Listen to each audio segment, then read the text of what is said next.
Welcome to Banking on KC. I'm your host, Kelly Scanlon. Thank you for joining us. As Hispanic Heritage Month draws to a close, we're featuring one of the leaders who has shaped Kansas City's Hispanic community, Joe Arce. Joe is the publisher of KC Hispanic News, and for decades, he's been a steadfast voice in the Hispanic community, mentoring young journalists, helping launch scholarship programs, and using the power of media to highlight Hispanic businesses, culture, and everyday heroes. On this episode, Joe reflects on his journey in journalism, including his stint as a reporter at WDAF-TV Fox 4, the impact of giving voice to a community, and why preserving and promoting Hispanic heritage has been his life's work. Welcome, Joe. Thank you for having me. We're absolutely excited to be able to tell your story. You tell everybody else's stories, so now, we're gonna do that for you. Let's talk first about KC Hispanic News. What did you see in Kansas City's Hispanic community, the West Side, when you launched the paper several decades ago now, and how has that mission evolved over nearly 3 decades of publishing? We're celebrating our 29th anniversary, September the 16th, which coincides with Hispanic Heritage Month. And, we're excited about that, serving and being supported by all the readers in Kansas City and the folks that we've interviewed over the years. It's been an incredible ride. How much of the Hispanic population is your readership? Well, the Kansas City area is about 100,000 plus of Hispanics. And we are a metro-wide newspaper covering both Kansas and Missouri. And we also are on Facebook. We're also on our website. So we're in the thousands and thousands of readers on a daily basis. And the nice thing about it is that you can go anytime to our archives if you miss a story, and you can read a story that you might have missed as well. It's been exciting, but at the same time, we've grown a lot over the last 29 years. One of the reasons that I started the newspaper back in 1996 was the fact that news operations, just mainstream news operations, we're not covering or doing well covering the Latino community. And we had the same issues. We have the good, the bad, and sometimes the ugly in our communities. And I wanted to be that vehicle to report the good, the bad, and sometimes the ugly, as I say, simply because of the fact that it's important that we learn from our community what their expectations is in terms of coverage that they would like to see. When I first started, I had a reporter ask me, is there enough Hispanic news in Kansas City for you to start this newspaper? And let me tell you, there is a lot of news to be covered in Kansas City. And when I was on television, I remember from time to time I would have to argue with management to cover a story in the Latino community. They said to me at one time, well, go ahead and cover that. If you have the time, but we really want you to cover this story. Right, yeah, do that in your spare time, yeah. So if you got the time, go ahead and cover it. And I did. And sometimes my stories were at the beginning, were at the bottom of the newscast, but I got that story in. You did, yeah. And then eventually they worked up to the second and third section of a newscast. And sometimes I led with the story as well. Just like my interview with Richard Nixon. Oh, yes, I read about that. I mean, you were supposed to go get B-roll, if I remember. And you came back with a full I love that interview. term, by the way, yeah. B-roll. That's good. Yes, I sure did. And I was just fortunate. But as I mentioned to you earlier, I pulled a Sam Donaldson, and I had the Secret Service on me, and they were upset. But I got the interview. But the thing of it was, I only had to holler at the former president, and he came towards me. And so I was able to get my question in. That's a great story. Let me just backtrack and say, first of all, congratulations on 29 years. In Thank print you. these days, that is a real feat. So congratulations on the staying power. And along those lines, how is KC Hispanic News different? We do a lot of in-depth reporting. We cover a lot of local news, whether it be a school board story, whether it be a city hall, the police department, or whether it be maybe a special occasion for a family. One of the major roles I believe we played was when COVID hit the community, and folks were looking for information, and they needed it in both languages. Because some folks could not read the English version, but they could turn right away and go to the Spanish version. And that was so important. And we had to keep updating. We took, so to speak, a bath when it came to advertising, because at that time, a lot of companies were pulling back. And we had to continue to provide information, because every time we turned around, someone was dying from COVID or they were getting ill from COVID. So we wanted to make sure that we had that information available to them. Unfortunately, a close friend of mine, her name was Olivia Lopez, her son died at the beginning of COVID.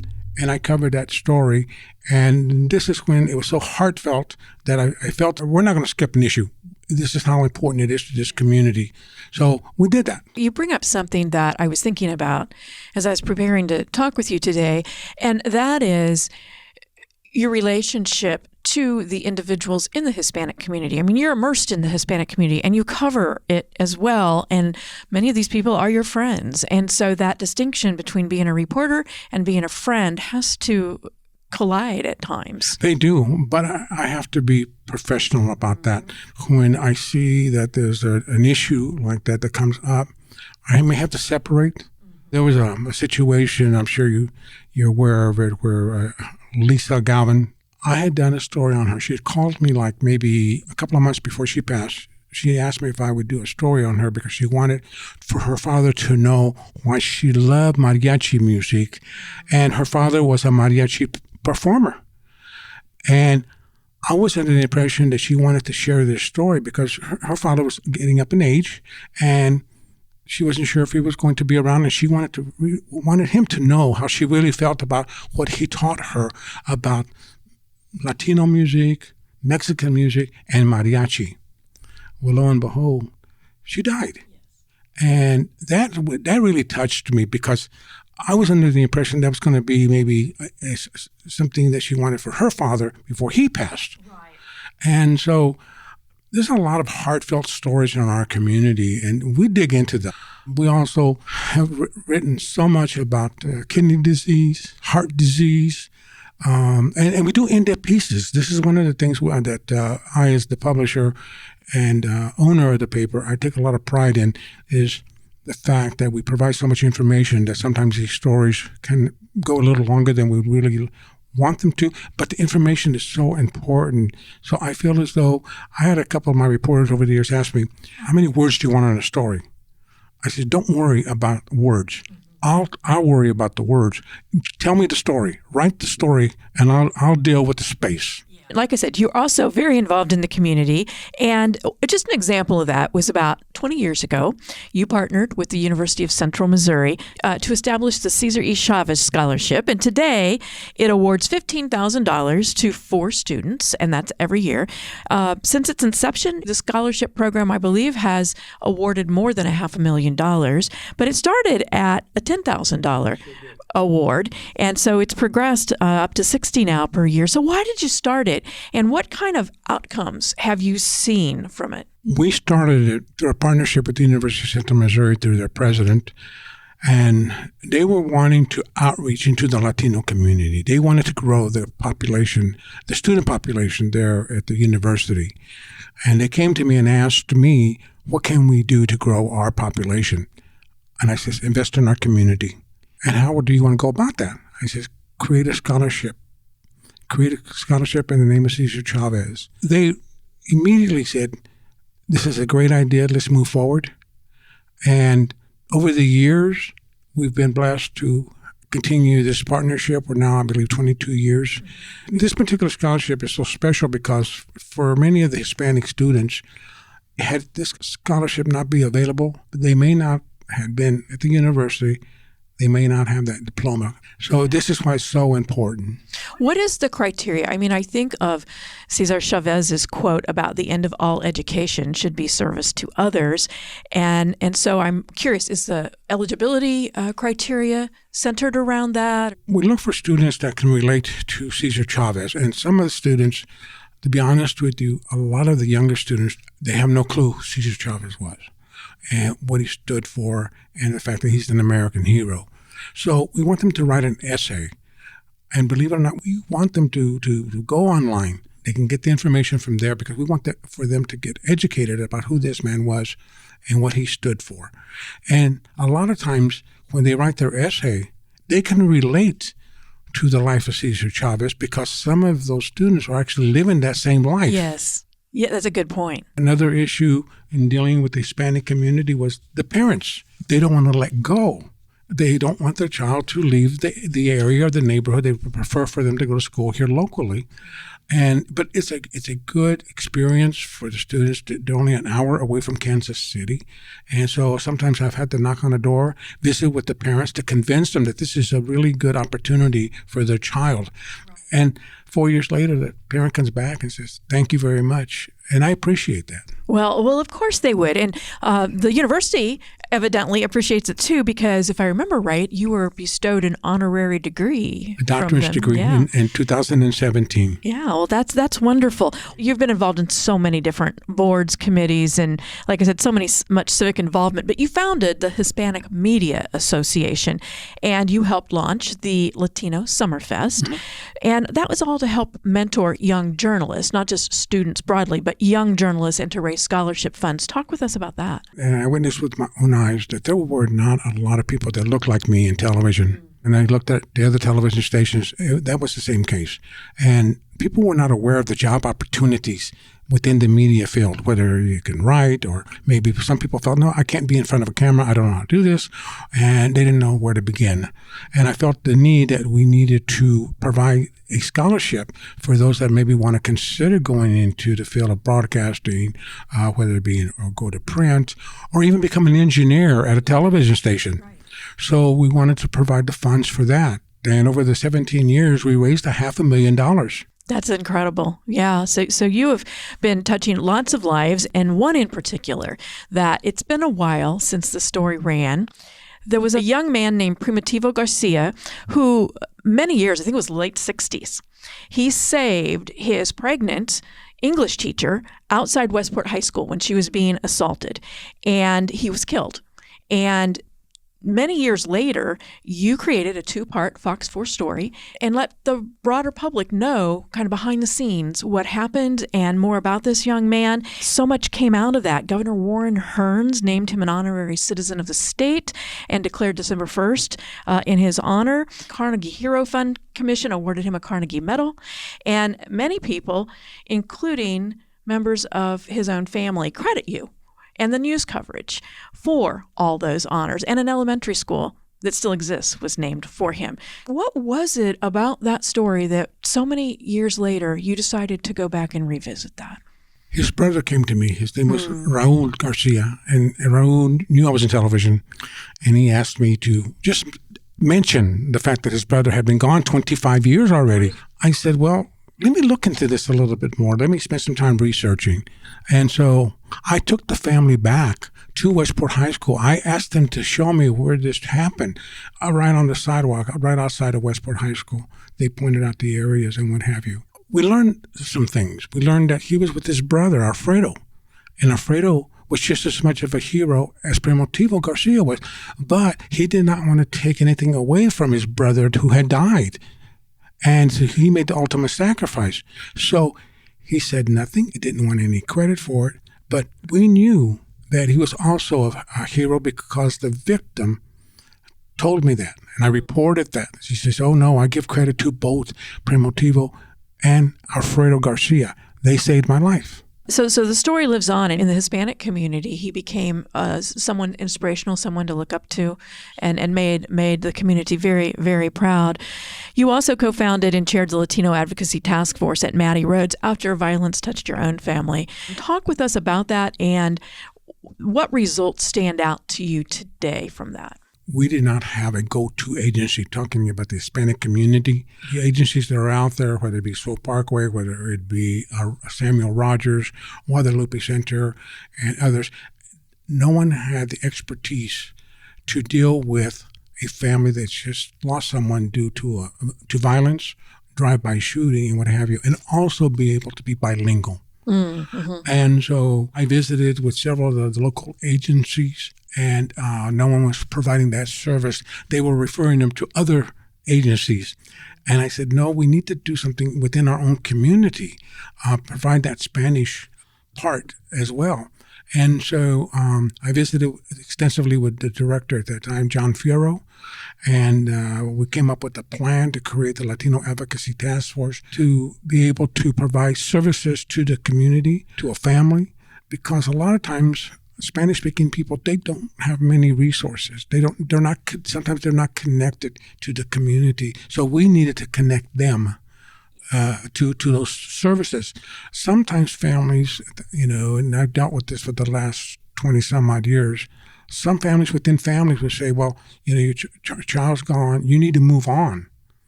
And it sounds a little cold, but at the same time, though, what they needed was just some services to help them get beyond that. And so we've been doing this now for some 20 some odd years as well.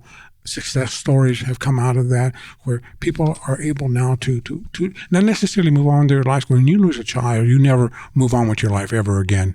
It'll change you forever, and especially through violence as well. So this is why we have that available now to Kansas City, no matter where you live at in the metropolitan area. So talk to us about your 50 years in media. You've obviously used your platform to elevate Hispanic businesses, cultural institutions. What changes have you seen in Kansas City's mainstream coverage as a result of your efforts, of that broadening of perspective? Have you seen much change? I have, and it's positive. Today, when I turn on the television set and watch a newscast, I see Hispanic stories. I see Hispanic anchors. I see Hispanic reporters. And whether it be in television, whether it be in radio, KCUR is another great example as well. And we have sports writers, Stephen St. John. So we're seeing a lot of Hispanics. And the beauty of this is that because they're Hispanic, they can go into a Hispanic community as well, and they can relate. And a lot of them are bilingual too, and that really goes a long way. And people trust them. I had a reporter that was not Hispanic, and I remember when she first started, her name was Deborah DeCoster. She passed away about 5 years ago. I miss her even today. But when she first started, she says to me, Joe, do you think that the Hispanic community is going to trust me? I don't know. And I says, the only thing you have to do is do your job, and they'll trust you. I says, you don't have to be Hispanic to report in the Hispanic community, and they loved her. Her home was in Kansas City, Kansas, in the Turner area, and she covered the Kansas area, Missouri area as well, and great reporter, solid, and we miss her even today. Looking across your career journey from WDAF, Fox 4, being a photojournalist to publisher now, a mentor, a community leader, well-respected voice, is there a single story that best captures your why you have spent your life doing what you do? And then a follow-up question to that is, how would you like the next generation of Latino journalists to carry that purpose forward? I didn't do this alone. I had help along the way. And one of my mentors was a person by the name of Mike McDonald at Fox 4. He was the news director. He offered me so many different opportunities to report, supported me. And when I left back in 1997, and I started the paper in 1996, he asked me not to leave. And he asked me to stay. I stayed for another year. He asked me to go to Washington to cover President Clinton's second inauguration. And I said, Mike, you can find someone else to do this. I don't have to be the one going. He wanted me to go. So I stayed. And he wanted me to stay as long as I wanted to stay. But I could only, I did it for another year. Yeah. But, to a certain degree, it was a little bit of a conflict of interest because people were confused if I was doing a story for my newspaper or for television. I can see that, sure. But I really have just so much appreciation for the opportunity that Mike McDonald gave me all these years. And so what I see now and in the future, I see more Hispanic reporters covering news than ever before. There's so much news to cover, and sometimes I feel like the lonely soldier out there because I see all these great stories, and I wish television and radio would come out and cover them along with me because these are stories that need to be told. Also, one thing that you didn't ask me, but I want to share with you. I also had a personal situation, about 3 years ago, and that was that my daughter had also caught COVID. Mm-hmm. And she's a first responder. She's a police officer. And I had a friend of mine call me and says, Joe, we would like to do something for you. We would like to do a fundraiser for you and your family. And he wanted a yes or no immediately, and I couldn't give him that answer. And I had to think long and hard about that. And I called a friend of mine, and the reason I called her was because she had lost a son, and I was about to lose a daughter. She said, Joe, you need to humble yourself because this is not about you. The community wants to do something for you. You've done so much for them. They want to do something for you. And you don't know what your daughter's going to need. You should allow them to do it. So after that conversation, I went ahead and gave the okay to do the fundraiser. And my wife was so appreciative, and my daughter, Rachel, we were all appreciative of how this community responded to me. I'm used to covering news. I'm not used to being the news. Right. And that is hard for anyone to sometimes get their arms around that's used to doing for people. To be gracious is one word you could use, and to let people help you, because sometimes that's what they need, as you said. During the fundraiser, my daughter sent a message. She sent a picture thanking everyone, and she came so close to dying that we had to bring in a priest to give her her last rites. I mean, to me, it was like as though it was yesterday, but to see her today, back at work, back with the police department, Kansas City, Missouri Police Department, and she loves her job. And I just love the fact that she's there. She's a miracle. And my daughter, Rachel, my wife, we're just so happy that she's still with us. Oh, that's a great story, Joe. I'm so happy for you. Joe, thank you so much for coming on, sharing your story, spreading the word to the broader community about the stories in the Hispanic community. It's been your lifelong work. Thank you for doing that. And just the ways you've touched so many people. We appreciate it. Thank you very much. This is Joe Close, Regional Leader. Thank you to Joe Arce of KC Hispanic News for being our guest on this episode of Banking on KC. For nearly 3 decades, Joe has given Kansas City's Hispanic community a powerful voice. Through KC Hispanic News, he's chronicled stories of resilience and pride, highlighted local heroes, and helped preserve the culture and history that shape our city. Beyond journalism, Joe's leadership has created scholarships, mentoring programs, and advocacy initiatives that continue to open doors for future generations. At Country Club Bank, we share Joe's belief that lasting progress starts with a local commitment. By supporting leaders and organizations that strengthen our neighborhoods, we're helping ensure Kansas City remains a place where opportunity and community can grow together. Thanks for tuning in this week. We're banking on you, Kansas City. Country Club Bank, a division of FNBO, member FDIC.